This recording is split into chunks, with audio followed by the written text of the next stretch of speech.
Doutor Eduardo Leite, aquele nosso necessário papo das terças-feiras, ele já está aqui. Tudo bom, querido? Bom dia. Bom dia. Tudo jóia? Tudo, graças a Deus. Tá Parabéns, bem, né? obrigada. Pelo seu aniversário. Obrigada. Né? Ontem sempre é foi tempo um de dia continuar especial. comemorando. Lógico, é sempre, aniversário é sempre bom comemorar. Eu gosto. Não é? Eu gosto. Eu acho que não pode passar em branco de jeito nenhum. Mas chega uma hora que a gente não conta mais. A idade. Deixa pra lá, né? Depois não tem. É óbvio, mas aquele tal negócio. Nada que um bom cirurgião, né? Nada que Nada que a tecnologia não ajude, né? Lógico, a tecnologia tá aí pra isso, né? Não, mas é muito bom. Eu acho que dia do aniversário da gente, eu pelo menos já acordo com um ânimo diferente. Eu sinto que aquele dia é meu, entendeu? E aí eu curto mesmo o dia inteiro, ó, já fico numa animação só, é muito bom. Eu acho que você faz muito bem. Você quer saber? Todos nós, né? Temos que passar, estourar champanhe, fazer tudo isso, porque cada dia é um pouquinho, a gente vive um pouquinho. Eu acho que tem que ser vivido de um jeito especial, é verdade. Sem dúvida. E ontem foi um dia bem especial também, porque, né, pra mim, pelo menos, apesar de ser, além de ser meu aniversário, teve Jogo do Brasil, e aí ficou aquela expectativa na cidade, né, principalmente aqui em São Paulo, porque foi um nó na cidade no penúltimo jogo, né? Então, o paulistano, gato escaldado que é, né? A gente sabe que tem medo até de água fria. A gente tem uma capacidade de adaptação, o paulistano principalmente, tem uma capacidade de adaptação com os problemas, com as intempéries, que é impressionante. Então, baseado no penúltimo jogo, ontem muitas pessoas previram um caos, só que ele não se concretizou, graças a Deus, em termos de trânsito, pelo menos. A gente teve índices muito menores, muita gente nem foi trabalhar, muita gente assistiu o jogo do trabalho mesmo, os chefes foram super camaradas, cada um liberou num horário diferente para não acontecer o que aconteceu da última vez, de todo mundo tentar chegar em casa no mesmo horário, né, doutor Eduardo? Mas o que você disse realmente é fato. Ou seja, o brasileiro tem uma capacidade de se adaptar a tudo. A tudo. Até suprir as necessidades que a cidade não oferece. Que a cidade não dá, que é a estrutura. E que, de fato, ontem, eu que moro aqui nessa região, eu fiquei até assustado. Eu falei, o que está acontecendo? Ou seja, não tem absolutamente nada, não tem trânsito. Né? Não tem trânsito. Será que o jogo já começou? Eu não estou sabendo. Mas, de fato, ontem foi um dia extremamente diferente, né? Acho que a cidade de São Paulo podia ser assim todos os dias. Que delícia, né? A gente vai ficar com saudade da Copa depois, eu acho. Mas eu acho que... Não só com relação a trânsito, mas também a segurança. Mas eu acho que em relação à questão da falta de trânsito é que o brasileiro ontem evitou. Eu, por exemplo, não saí de carro. Muita gente procurei sair a pé, mas a Paulista estava muito tranquila. Ontem realmente era um dia muito diferente. Mas eu não coloco a responsabilidade disso só nas medidas do Haddad, não. Porque a gente sabe que o feriado não foi aprovado na Câmara, inclusive por falta de quórum na quarta-feira passada. O pessoal já tinha vazado de lá. Não votaram a proposta de feriado na segunda-feira. Aí ele tomou outras medidas para isso, né? As faixas exclusivas, com relação ao rodízio, com relação ao ponto facultativo dos servidores municipais. Mas eu não dou o mérito do que aconteceu na cidade ontem só essas medidas, não. Eu acho que as pessoas, as chefias, as empresas tiveram muito bom senso, né? Na verdade, a iniciativa privada ajudou muito em relação a isso. Eu diria que talvez 90% da falta de trânsito foi exatamente as medidas tomadas. E não só em relação à questão da prefeitura, porque se você for pensar, por exemplo, o Tribunal Regional Federal decretou ontem que não teve expediente. De fato, os fóruns federais que estão todos aqui na região da Paulista, estavam todos fechados. Os bancos liberaram meio-dia, né? Os bancos todos encerraram suas atividades, começaram uma hora mais cedo, começaram às 9 e encerraram ao meio-dia, né? Aí teve toda uma adaptação que, obviamente, as empresas liberaram em momentos distintos. Então, isso, obviamente, ajudou. E muitas pessoas também não foram para os seus trabalhos, porque era um dia meio estranho, né? Muita gente fez home office, né? Porque, na verdade, foi ponto facultativo. E o ponto facultativo, muita gente não trabalha. Por exemplo, as escolas, né? Então, todo esse serviço público não funciona. Então, consequentemente, acaba, obviamente, aliviando muito. Porque você sabe que o funcionalismo público em São Paulo, ele é muito pesado. Né? Ele é muito pesado. Então, por conta disso, eu acho que também isso colaborou. Então, foram várias ações, né, de organismos distintos, tanto público quanto privados, que ajudou a cidade a não sofrer mais um dia dia de caos, né? Agora, como um ponto aconteceu. que eu acho que a gente deve comentar, né? A gente tem a obrigação de colocar na pauta aqui, é com relação aos vereadores, né? Que não estavam lá para votar na quarta-feira, véspera de feriado, o pessoal já queria, né, cair fora, tudo, enfim, é o que acontece, a gente já sabe. Mas o mais interessante é que mesmo alguns vereadores que se posicionaram contrários ao feriado, não apareceram na segunda-feira para trabalhar, né? Mas você sabe que isso mas esse foi o impacto da falta de trânsito. Porque aqueles 55 parlamentares que vinham trabalhar, eles falaram assim, vou colaborar para que não haja trânsito. Eu vou fazer o seguinte, não vou trabalhar. Para não chorar. É óbvio, não vou trabalhar, que obviamente são 55 carros públicos a menos na rua. E que obviamente isso vai sofrer um impacto no trânsito violento. Então os vereadores é isso. Não é diferente, é o que eu falo, ou seja, é para dar risada, né, a atitude deles. Que a gente vai fazer. Agora, era ponto facultativo, é um órgão público, então obviamente acharam melhor não trabalhar. Que não era para ir, né? Não trabalhar. Ficaram agora, vamos falar assistindo o jogo, né? Foram assistir o jogo. Claro. Não foram fazer outras coisas, aquecimento né? antes do jogo, né? Tinha churrasco para organizar, carne para comprar, enfim, etc. Agora, vamos falar das manifestações, que aconteceram algumas pontuais, né?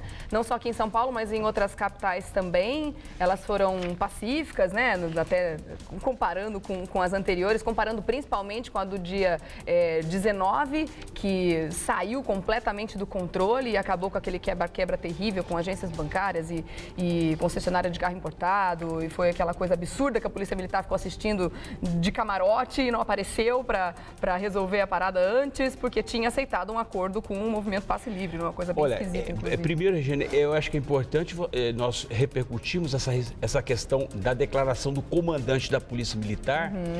Isso chamou a imprensa e disse que o comandante se sentiu traído pelo Passe Livre e tal. MPL. Eu acho até muito estranho uma declaração dessa. Primeiro porque ele é um comandante da Polícia Militar. Ele não tem que se sentir traído, ao contrário, ele tem que trabalhar. Ele tem que prevenir problema, né? Lógico, a prevenção de crime é isso. Ou seja, estar lá, pelo menos. Óbvio, não assistir de longe, mas sim muito perto.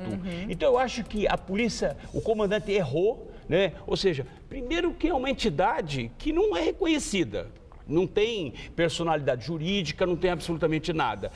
Faz uma carta e manda para o comandante dizendo o seguinte, olha, nós vamos fazer um movimento pacífico. Todas as manifestações, a princípio, elas são pacíficas. O que pode acontecer durante a manifestação são as agressões. Agressões que podem partir de qualquer um dos lados, inclusive da polícia. E sabendo né? da existência dos black blocs e que eles fatalmente estariam lá, a polícia ficar de fora, foi um absurdo então, completo. O que eu vejo é que a manifestação do comandante foi completamente desprovida de qualquer fundamentação. Infeliz, né?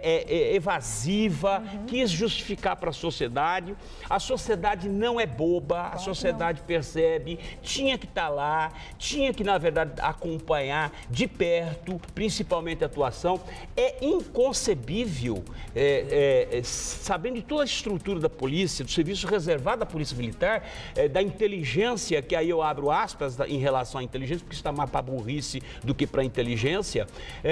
Ou seja, esse serviço reservado não ter um trabalho de inteligência para poder saber o que está acontecendo ou o que vai acontecer, né, nos minutos seguintes. Então, obviamente, isso foi completamente, aquela declaração, ela foi completamente evasiva, né, mostrou o amadorismo de um comandante, porque ele não pode agir dessa forma. A prevenção de crime está antes do crime e não, na verdade, depois do crime. Lamento, sinto muito, mas a gente achou que fosse estar tudo certo. Nós estávamos no quarteirão do lado, entendeu? Então, obviamente, isso é um absurdo, eu acho que não tem absolutamente nada a ver. E com relação à questão da manifestação de ontem, eu tive a oportunidade, eu deixei um pouquinho o jogo e fui andar na Paulista. A Paulista, eu vou falar para você, a impressão que eu tive é que nós estávamos sendo invadidos, parecia uma invasão do Afeganistão.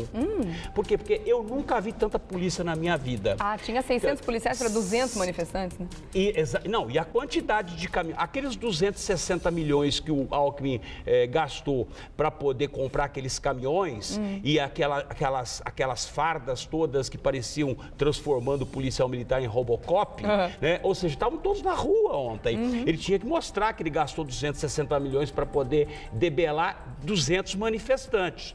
Ontem eu nunca vi tanto caminhão, aqueles caminhões, parecem caminhões de guerra, você quer saber. Então era uma coisa absurda, né, absurda, para conter 200 manifestantes, são manifestantes que na verdade, eles não são só contra a questão da realização da Copa, mas sobretudo com relação à falta de estrutura, a combate à corrupção e daí por diante. E além disso, ontem eles estavam também levantando uma bandeira que era o problema das agressões praticadas pela polícia militar, né? Ou seja, essa violência praticada por policiais, né? Tanto é verdade que ontem nós tivemos um professor e um universitário da USP que foram detidos, né, que foram presos, né, sob a alegação, inclusive, de que estavam portando material inflamável, né, material explosivo, né, e que, na verdade, isso foi desmentido até pelos advogados que acompanharam. Mas o interessante é que eles foram abordados também por pessoas que não estavam uniformizadas. Um deles alega que foi levado num Opala preto, provavelmente deve ser um carro particular do policial civil. Você lembra que a semana passada que o governador Alckmin anunciou que iriam mudar a estratégia nas manifestações? Esse é aquele grupo Repressão Anti-Manifesto? Não, na verdade, esse é a Polícia Civil que entrou nessa questão para debelar as manifestações. Então, essa é a ação que o governador tanto escondeu, que falou que não podia revelar. Na verdade, não é só a PM hoje, mas sim a Polícia Civil, né, que faz investigação. Eles estão, na verdade, se infiltrando no meio dos manifestantes para poder prender esse ou aquele. Agora, o que me surpreende muito essas duas prisões, aliás, segundo informações, esse professor que foi preso, era a terceira participação de manifestações, diz que, na verdade, ele não estava agindo de forma suspeita, ele estava simplesmente levantando uma bandeira e que ele começou a ser agredido pela polícia, ou polícia civil ou pela polícia militar, começou a ser agredido e ele, na verdade, tentou revidar, ou seja, ou pelo menos se defender da agressão. Quero lembrar o seguinte: o fato de uma polícia militar ou um policial civil agir com violência dá a legitimidade, dá ao direito da pessoa agredida se defender. A legítima defesa que está contemplada no Código Penal, ela cabe tanto para poder impedir aquela agressão. Então, não pensa o policial que ele está com a farda, ele tem todo o direito de agredir. Ele não pode agredir. Isso é tortura, está previsto numa lei específica e, obviamente, aquele que está sendo agredido tem todo o direito de se defender diante daquilo. E pelo que nós estamos acompanhamos, pela própria declaração do professor, ele, na verdade, tentou, né, se protegeu, tentou, na verdade, obstaculizar aquela agressão, também revidando. E, consequentemente, foi, obviamente, golpeado. Saiu inconsciente, acabou desmaiando, porque obviamente eram vários policiais. Nós sabemos que a polícia militar, a polícia civil, ela é covarde num momento como esse, é covarde, porque eles algemam e não basta só algemar, eles têm que espancar, eles têm que espancar. Então, obviamente, realmente, são tiranos, eu acho que são tiranos. E é uma loucura isso, porque ninguém aqui está contra, por exemplo, investimento na polícia militar, a gente acha, mas é que tem que fazer mesmo. E também, claro que a polícia tem que estar presente nesse tipo de situação, justamente para conter a violência que aconteceu na penúltima manifestação, né? Ninguém aqui está contra a ação, a polícia estar lá e ter que agir, mas parece que eles estão sempre metendo os pés pelas mãos, ou é muito ou é nada, né? Olha, ou é 8 ou é 80, não existe meio termo. Regiane, não, mesmo porque eles não têm critério. O governador não tem critério, o próprio secretário de Segurança Pública, que é um promotor de justiça, que é um procurador, que obviamente não tem critério para poder agir. Eu não vejo dessa forma, ou seja, eu vejo que a manifestação ela tem que ser, obviamente, tem que ser acompanhada pela polícia. Tem que ser acompanhada, tem que ser acompanhada, mas não pode, de forma alguma, a agressão partir da polícia militar ou da polícia civil ou qualquer pessoa que esteja investida na função pública. Não pode. Ontem nós tivemos informações de que um policial civil chegou a sacar uma arma de fogo, arma letal, inclusive é proibido o uso de arma letal em manifestações, né? Ou seja, uso de arma letal, então chegou a desferir um disparo para o alto.